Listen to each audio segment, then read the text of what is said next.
भीष्म पितामह ने दिव्य स्तुति की थी। और ऐसा ही नहीं है केवल उसी समय भगवान ने दर्शन दिए, अरे कलयुग में भी ना जाने कितने भक्तों को बिहारी जी ने दर्शन दिए। और समय की क्या कहें, राजस्थान में एक करौली है, करौली जगह है ना राजस्थान में, है ना, वहां मदन मोहन जी है, मदन मोहन जी का मंदिर है ना। बोलो मदन मोहन भगवान की जय। वहां का एक डाकिया था जिसका नाम था काले खां। क्या नाम था? गोरे खां, काले खां, उसका नाम था काले खां, जाति से मुसलमान था। एक दिन क्या हुआ कि मदन मोहन जी की चिट्ठी थी मंदिर की, वो उसके पास पहुंच गई, पर जाति से मुसलमान था तो उसने सोचा मैं कैसे मंदिर में चला जाऊं। तो वो चिट्ठी लेकर तो गया, पर दरवाजे के पास आकर खड़ा हो गया और उसने आवाज लगाई तो अंदर से पंडित जी महाराज आए।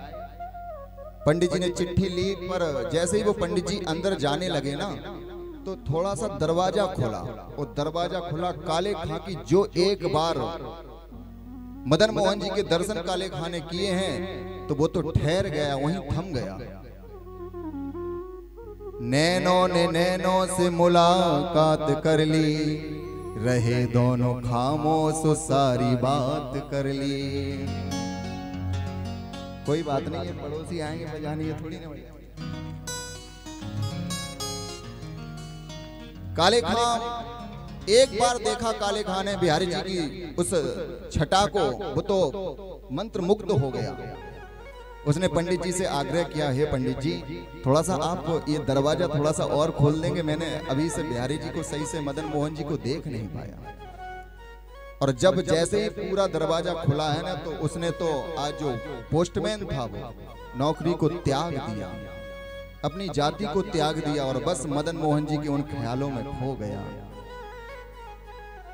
हर दम पर दमो, हर दम पर दमो, हम तेरा ही सुमिरन करते हैं। 21,600 श्वासों को हे प्यारे हम तेरे ही नामों से भरते हैं। अच्छा, एक जो स्वस्थ पर्सन होता है ना, स्वस्थ व्यक्ति, वो एक दिन में 21,600 बार सांस लेता है। तुम 22,000 बार लोगे क्या नाच नाच के? अब बोलना पड़ेगा राधे राधे, और जोर से बोलना पड़ेगा। पीछे वालों के लिए चाय मंगाई जाए फिर बोलेंगे, और जोर से बोलना पड़ेगा।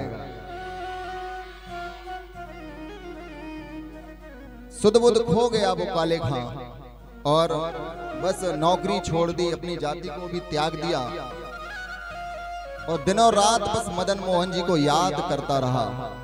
ऐसा ही हुआ जैसे भीष्म पितामह को दर्शन दिया, जैसे मीराबाई को दर्शन दिया, जैसे ध्रुव जी को दर्शन दिया, जैसे प्रहलाद को दर्शन दिया, ऐसे ही काले खां को भी बिहारी जी ने रात्रि में दर्शन दिया। प्रकट हो गए मदन मोहन जी।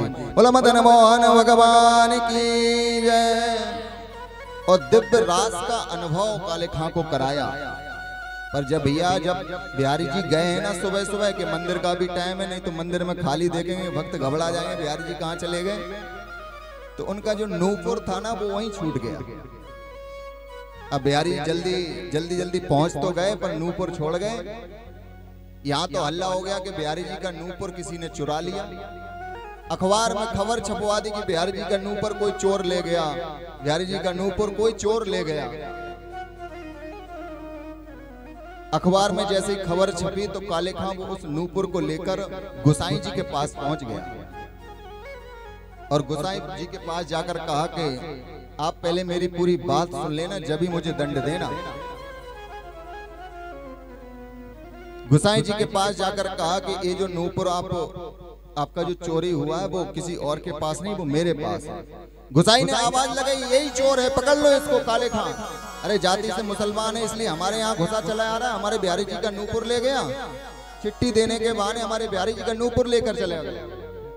पकड़ लिया, पर उसने निवेदन किया कि आप गोसाई जी मेरी पहले पूरी बात सुन लो, जिस दिन मैं चिट्ठी देने आया उस दिन मैंने मदन मोहन जी के दर्शन किए और ऐसे दर्शन किए कि मैं उनके बस छटा में खो गया। रात्रि में बिहारी जी ने मुझे दर्शन दिए हैं। ऐसा सुनकर गोसाई जी ने जो और गोसाई थे उनको अलग किया और अपने हाथ पकड़ के उस काले खां का मदन मोहन जी के दर्शन कराने ले गए। तो आश्चर्य तो यही हुआ, कमाल हो गया।